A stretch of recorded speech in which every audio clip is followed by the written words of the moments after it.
50 টাকা নেই যদি তুমি বলো তাহলে কিরকম 50 টাকা 100 বেচা কেনা হাল বালা না 30 বছর। হ্যালো ভিউয়ার্স, আমি এখন আছি কেয়া বাজার। তো কেয়া বাজারে একজন ব্যবসায়ী দেখতে পাচ্ছেন, সে কেয়া বাজার শুরু থেকেই সে এরকম ব্যবসা করে আসছে। সে গ্যাস লাইট ঠিক করে, চাবির তালা তৈরি করে এবং ছাতা ঠিক করে। বর্তমান তার ব্যবসা অবস্থা খুবই খারাপ। তো তার মুখ থেকেই শুনবো বিস্তারিত। তোমার ব্যবসার অবস্থা কিরকম হন? ভালো না। ভালো না?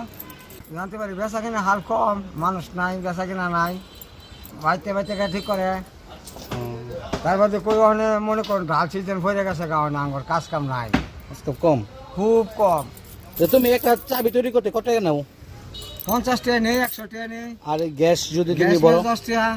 আর যদি তুমি ছাতা ঠিক করো তাহলে কিরকম? 50 টাকা 100 টাকা, এর কোনো লিমিট নাই। লিমিট নাই না? তুমি কত বছর যাবত এই দোকানে ব্যবসা করতেছো? অনেক দিন। অনেক দিন। কতদিন, কত বছর হবে? 30 বছর।